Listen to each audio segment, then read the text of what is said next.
जय Hind friends, welcome back. मित्रांनो, आजच्या ह्या व्हिडिओमध्ये आपण कंबाईन 2026 या पेपरमध्ये पीवायक्यूचं काही महत्व होतं का नाही यावरती डिस्कशन करणार आहोत. तर चला सुरुवात करूया. पहिला प्रश्न आहे, पुढीलपैकी कोणतं विधान चुकीचं आहे? यामध्ये ब हे स्टेटमेंट लक्षात घ्या. नाशिकचा जिल्हाधिकारी जॅक्सनची हत्या अनंत लक्ष्मण कान्हेरे यांनी केली. क हे विधान काय म्हणतं? मुंबईचा कमिशनर रँड याची हत्या चाफेकरांनी केली. तर ह्या प्रश्नाचा रिलेव्हन्स आपल्याला कुठे पाहायला मिळतो? ग्रुप सी 2022 सेट ए प्रश्न क्रमांक 27 जोड्या जुळवामध्ये अनंत लक्ष्मण कान्हेरे आणि चाफेकर बंधू यांचा रिलेव्हन्स आपल्याला पाहायला मिळतो. त्याचबरोबर कंबाईन 2020 प्रश्न क्रमांक पहिला सेट ए यामध्ये आपल्याला चौथं जे ऑप्शन आहे ना, अनंत लक्ष्मण कान्हेरे पाहायला मिळतं. म्हणजे यावरून आपल्याला काय कन्क्लुजन काढता येतं की एक्झामिनर अजून पण पीवायक्यू ला महत्व देते. ओके. आता पुढचा एक प्रश्न बघूयात अजून. 1909च्या मोर्ले मिंटो सुधारणा कायद्याबद्दल एक प्रतिक्रिया दिलेली आहे. ती प्रतिक्रिया कोणाची होती? असा प्रश्न विचारलाय. आता हर वर्षी एक्झामिनर ऍक्ट वरती प्रश्न बनवतो. कंबाईन 2025 जो 4 जानेवारी 2026 मध्ये झालेला होता. यामध्ये पण आपल्याला कायद्यावरती प्रश्न विचारलेला होता. पण जोड्या लावामध्ये विचारलेला होता आणि काय म्हटलं होतं की त्या कायद्यामध्ये नेमकी डेव्हलपमेंट काय झालेली आहे? राज्यसेवा 2024 मध्ये एक प्रश्न विचारलेला होता. 1919 मध्ये किंवा 1919च्या मोर्ले मिंटो सुधारणा कायद्यामध्ये डॉमिनन्स स्टेटसची म्हणजे वसाहतवादाची मागणी म्हणजे चंद्रमामाची मागणी केलेली आहे. हे विधान कोणी म्हटलेलं आहे? असा प्रश्न विचारलेला होता. आणि त्याच धर्तीवरून हा प्रश्न विचारलेला आहे कंबाईन 2026 मध्ये. त्याचं उत्तर होतं ऑप्शन नंबर 3 लोकमान्य टिळक. ठीक आहे. अजून एक प्रश्न बघूयात आपण. प्रश्न क्रमांक 14 आहे आयटक वरती. आता कंबाईन 2025 4 जानेवारी 2026 ला झालेला प्रश्न. यामध्ये काय विचारलं होतं? आयटक या कामगार संघटनेचे अध्यक्षपद कोणी भूषवलेलं नाही आणि 2021 मध्ये प्रश्न विचारलेला होता जोड्या लावामध्ये कामगार चळवळी आणि त्यांचे कोण नेते होते. ओके. यावरती प्रश्न विचारलेला होता. म्हणजे अजून आपल्याला काय लक्षात येतं की एक्झामिनरनं पीवायक्यू ला रेफरन्स लाईन ठेवलेली आहे. त्याच्यामध्ये त्याने डीप डाऊन घेतलेला आहे बघा. म्हणजे नेक्स्ट टाइम आपल्याला काय करायचंय, एक्झामिनरनं जो प्रश्न विचारलाय, जे टॉपिक्स विचारलेले आहेत, त्याला डीप डाऊन सर्च करायचा आहे. वेगवेगळ्या अँगलमध्ये कसा प्रश्न बनवू शकतो यावरती विचार करायचा आहे. आता प्रश्न क्रमांक 5वा बघा, कंबाईन 2026 चा 1857 चा उठाव. एक्झामिनरनं 1857 च्या उठाव यावरती कसा प्रश्नामध्ये रिव्हॉल्युशन केले ते बघा.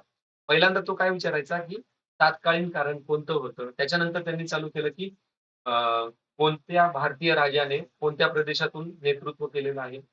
त्यानंतर कोणत्या भारतीय राजाला किंवा नेतृत्व करणाऱ्या लीडरला कोणत्या ब्रिटिशरांनी विरोध केला? त्यानंतर 2023 मध्ये प्रश्न विचारायला चालू केला. 1857 च्या उठावाच्या वेळेस कोणता इंग्रज कर्तबगार सेनानीने महत्वाची भूमिका बजावली. नंतर 2023 मध्ये प्रश्न अजून विचारलेला होता की 1857 च्या उठावात शिंदे आणि निजाम यांनी भाग घेतला असता तर उठाव यशस्वी झाला असं म्हणणं कोणाचं होतं? 2024 मध्ये प्रश्न विचारलेला आहे झाशीची राणी म्हणजे सर्व बंडामधील एकमेव पुरुष हे विधान कोणी दिलेलं आहे? आता ह्याच धर्तीवरून जमिनीनं प्रश्न विचारलेला आहे 1857च्या बंडाबाबत. बंडावाल्यांना एक जरी समर्थ नेता मिळाला असला तरी भारतावरील इंग्रजांचे राज्य नष्ट झाले असते. हे विधान कोणाचं होतं? उत्तर काय होतं? जॉन लॉरेन्स होतं. आता एक्झामिनरनं ऑप्शन पण बघा. इथं जॉन लॉरेन्स आहे, इथं जॉन लॉरेन्स आहे, इथं पण काय आहे? ह्युरोज आहे, इथं ह्युरोज आहे, डलहौसी, इथे पण डलहौसी आहे, कॅनिंग, हा कॅनिंग इथे पण आहे. तर बघा सिमिलॅरिटी बघा आणि पीवायक्यूचं इम्पॉर्टन्स लक्षात घ्या. आता एक गोष्ट लक्षात एक्झामिनर 10 ते 15 जे महत्वाचे समाजसुधारक आहेत त्यावरती प्रश्न नेहमीच बनवतो. यावर्षी पण बनवलेला आहे. बाळशास्त्री जांभेकर, महादेव गोविंद रानडे, लोकमान्य टिळक, गोपाळ गणेश आगरकर, विष्णुशास्त्री चिपळूणकर, त्याचबरोबर महर्षी कर्वे हे जे महत्वाचे 10 ते 15 आपले समाजसुधारक आहेत, यापैकी एक्झामिनर नेहमी प्रश्न बनवतो. यावेळेस पण एक्झामिनरनं 2 तसे प्रश्न बनवलेले आहेत. आणि पीवायक्यूच्याच आधारावरून आपण जी लास्ट मिनिट रिव्हिजन सीरीज बनवलेली होती ना, यामध्ये आपण बालशास्त्री जांभेकर यांच्याबद्दल डिटेल माहिती बघितलेली आहे. आता बघा, कोणतं क्रेडिट घेत नाहीये मी, की माझ्याच व्हिडिओमधनं प्रश्न आलेला आहे. फक्त सांगतोय की पीवायक्यूच्याच आधारावरून जे शिकवलेलं होतं मी तुम्हाला आणि तेच शिकवणं बघा एक्झामिनरनं विचारलेला आहे. म्हणजे जर कोणाला क्रेडिट जर द्यायचं असेल तर पी-वाय-क्यूला द्या. आता बघा, महर्षी धोंडो केशव कर्वे यांच्यावरती पण प्रश्न आलेला आहे. पण तो डिस्कस केलेला नव्हता. मल्टिपल टाइम महर्षी धोंडो केशव कर्वे यांच्यावरती प्रश्न विचारलेला आहे. आता भूगोलामध्ये एक्झामिनरचा एक फेव्हरेट टॉपिक आहे तो म्हणजे 2001, 2011 ची जनगणना. 3 ते 4 प्रश्न फिक्सच असतात. आणि ह्याच पी-वाय-क्यूचा आधार म्हणून आपण आपल्या जिओग्राफीच्या लास्ट मिनिट रिव्हिजन मध्ये याबद्दल अभ्यास केलेला होता, रिव्हिजन केलेलं होतं. ठीक आहे. आता 15वा प्रश्न बघा. कोकण किनारपट्टी जो भाग अरबी समुद्राच्या किनाऱ्यालगत सखल सपाट भूरचनेचा आहे, त्याला काय म्हणलं जातं? तर याला म्हणलं जातं लाटीम. ठीक आहे. ज्याला आपण रिव्हिजन केलेलं होतं आपल्या जिओग्राफीच्या लास्ट मिनिट रिव्हिजन सीरीज मध्ये. ठीक आहे. आणि अजून म्हणतोय बघा, याला क्रेडिट घेण्यासाठी हे नाही लावलेले. मी फक्त तुम्हाला प्रूफ देण्यासाठी हे स्क्रीनशॉट लावलेले आहेत, की पी-वाय-क्यूला अनालिसिस केल्यावरून किती जास्त फायदा होतो. ओके. त्यानंतर एक्झामिनरचा फेव्हरेट टॉपिक नद्या आणि उपनद्या. तापी आणि पूर्णा नदी एक्झामिनरची फेव्हरेट आहे. त्यावरती प्रश्न परत आपल्याला पाहायला मिळालेला आहे. आता प्रश्न क्रमांक 20वा बघा भूगोलाचा. आता लक्षात घ्या. भूगोलामध्ये ना एक्झामिनर नेहमी काय विचारतो? उत्तर ते दक्षिण मध्ये उत्तर ते दक्षिण ज्या पर्वतरांगा आहेत ना, त्याचा सिक्वेन्स लावा. उत्तर ते दक्षिण असा किंवा उत्तर दक्षिणेकडे कोणतं पर्वत आहे असं विचारलेलं होतं 2022 मध्ये. आता एक्झामिनरनं काय केलेलं आहे? उत्तर दक्षिण दिशेत नाही विचारलं. यावेळेस ईशान्य दिशेस विचारलं. नेक्स्ट टाइम तो कोणती पण दिशा बदलून विचारू शकतो. म्हणजे काय करायचंय? आपल्याला ईशान्य, वायव्य म्हणजे बेसिकली महाराष्ट्राची पूर्ण जिओग्राफी, पूर्ण डायरेक्शन कोणकोणत्या जागेवर काय-काय आहे, त्यावरती आपल्याला विथ मॅप अभ्यास करायचा आहे. ही एक्झामिनरची हिंट आहे आपल्याला कशासाठी? 2027 साठी आणि इव्हन ग्रुप सी 2026 साठी. आता इकॉनॉमिक्सचा एक प्रश्न बघा. प्रश्न क्रमांक 24 प्राथमिक तूट याचा उल्लेख 2022 मध्ये आपल्याला पाहायला मिळालेला आहे. प्राथमिक तूट. उत्तर पण ऑप्शन 3च होतं. प्राथमिक तूट, प्रायमरी डेफिसिट. आता आता बघा, हा इकॉनॉमिक्सचा प्रश्न आहे. एक्झामिनर हर वर्षी आरबीआयचे जे टूल्स आहेत ना, क्वालिटेटिव्ह, क्वांटिटेटिव्ह टूल्स, त्यावरती एक्झामिनर नेहमी प्रश्न विचारतो. आतापर्यंत एक्झामिनरनं ना क्वालिटेटिव्ह आणि क्वांटिटेटिव्हचे काय केलं तर म्हणजे पेअरमध्ये क्वालिटेटिव्ह टूल कोणकोणते आहेत? 1, 2, 2, 3, 1, 2, 3 किंवा ऑल ऑफ द अबोव्ह असा प्रश्न विचारायचा. त्यावेळेस मॅच द पेअरमध्ये प्रश्न विचार. ठीक आहे. आता सर्वोच्च न्यायालयावरती मित्रांनो, आता आपल्या सर्वांना माहिती आहे कितीतरी वेळेस एक्झामिनरनं विचारलेला आहे सर्वोच्च न्यायालयावरती प्रश्न. आता पॉलिटिक्सचा 54वा प्रश्न बघा. आता 2020 मध्ये एक्झामिनरनं प्रश्न विचारला होता मल्टी लाईन मध्ये सरनाम्याबद्दल, आपल्या प्रिएम्बल बद्दल. एक्झामिनरनं 42वी घटना दुरुस्ती, 368 काय असतं? हे नेहमीच प्रश्न विचारतो. ठीक आहे. यावेळेस त्यांनी काय केलेले आहेत? 2 कन्सेप्ट मिक्स करून प्रश्न विचारलेले आहेत. म्हणजे यावरून काय हिंट आपल्याला मिळते? एक्झामिनर टॉपिक मिक्स करून पण प्रश्न विचारू शकतो. वेगवेगळ्या स्टेटमेंटमध्ये वेगवेगळ्या टॉपिकचा पॉइंट म्हणजे वेगवेगळ्या पॉइंटला ऍड करून प्रश्न बनवू शकतो. आता डीपीएसपी वरती प्रश्न विचारलेला आहे एक्झामिनरनं. एक लक्षात घ्या. 2023 मध्ये डीपीएसपीचा प्रश्न कसा विचारलेला होता? आर्टिकलचा क्रम लावा. ते कोणता आर्टिकल होता? असा प्रश्न विचारला होता. ठीक आहे. आता कंबाईन 2025 4 जानेवारी 2026 ला जो पेपर झाला होता. या पेपरमध्ये एक्झामिनरनं काय केलं होतं? या पेपरमध्ये एक्झामिनरनं फंडामेंटल ड्युटीज विचारलेला होता.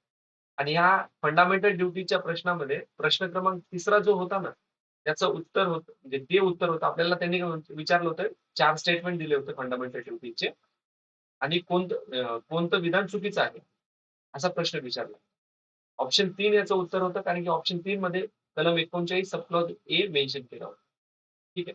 त्यावेळेस एक्झामिनरनं काय केलं? फंडामेंटल ड्युटी बद्दल कोणता पार्ट नाही विचारलं.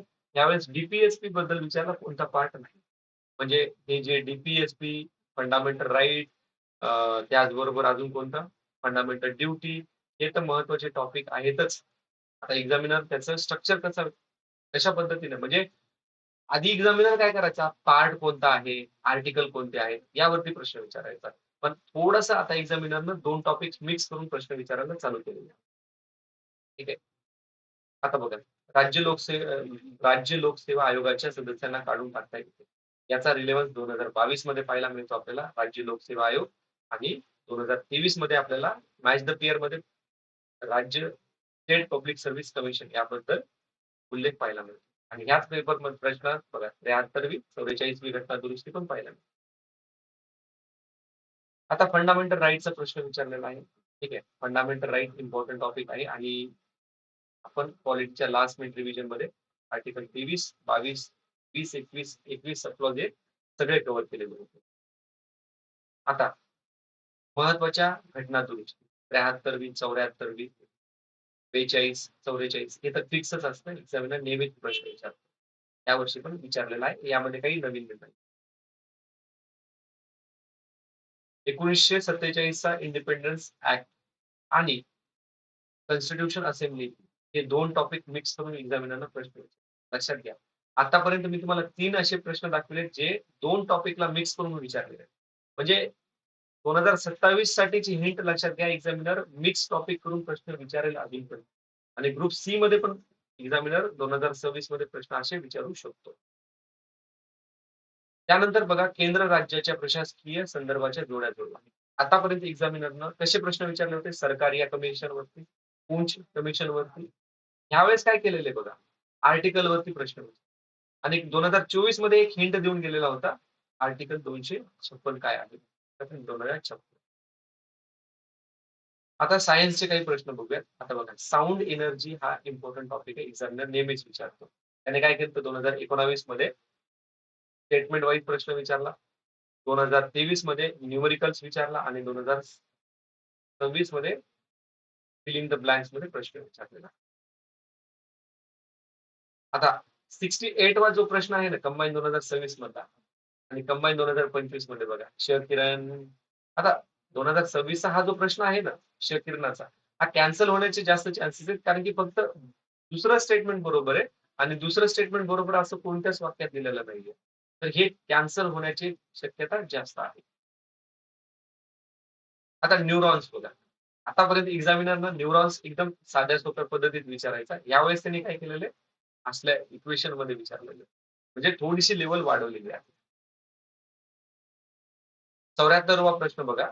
इथं विचारलेला आहे खालीलपैकी कोणते उभयचर प्राणी आढळले आहेत आणि 2022 मध्ये आपल्याला विचारलेलं होतं खालीलपैकी कोणता प्राण्यांचा समूह हे रप्टाईलचे प्राणी या वर्गात मोडतात. इथे आपल्याला तेच ऑप्शन पाहायला मिळतात. आता एक्झामिनर हर वर्षी कोणत्या झाडावरती कोणता रोग होतो यावरती प्रश्न विचारतो. 2021 मध्ये पण 2020 मध्ये पण विचारलेला आहे प्लांट डिसीज वरती प्रश्न. ओके. आता किडनीवरती एक प्रश्न आलेला होता 2026 मध्ये प्रश्न क्रमांक 78.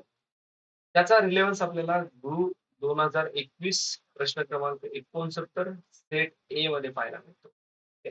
किडनीच्या प्रॉपर्टीज वरती प्रश्न विचारलेला आहे.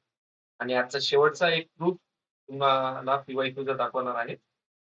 आपल्याला व्हिटॅमिन्स वरती प्रश्न विचारले 2023, 2024, 2025 प्रश्न विचारलेले आहेत आपल्याला व्हिटॅमिन वरती. आणि त्यावेळेस मी तुम्हाला म्हटलं होतं की किडा KEDA DA किडा म्हटलं की काय फॅट सोल्युबल येतं. उत्तर काय होतं option A. So that's it मित्रांनो. बघा तुम्हाला काही डाऊट असेल किंवा माझ्या साईडने इम्प्रुव्हमेंट पाहिजे असेल तर प्लीज DM किंवा कमेंट मध्ये सांगू शकता. आता एकच सांगायचं आहे की 2027 च्या प्रिपरेशन साठी ग्रुप बी PYQ ला अजून पण महत्व आहे आणि ग्रुप सी 2026 चा जो पेपर आहे त्याच्यासाठी ग्रुप बी 2026 चा जो पेपर होता त्याला व्यवस्थित एकदा अनालिसिस करून घ्या जो तुम्हाला नक्कीच 2026 ग्रुप सी मध्ये हेल्प करेल. ओके. सो भेटूयात आपण नेक्स्ट व्हिडिओ मध्ये. Thanks for watching. See you in next video. जय हिंद.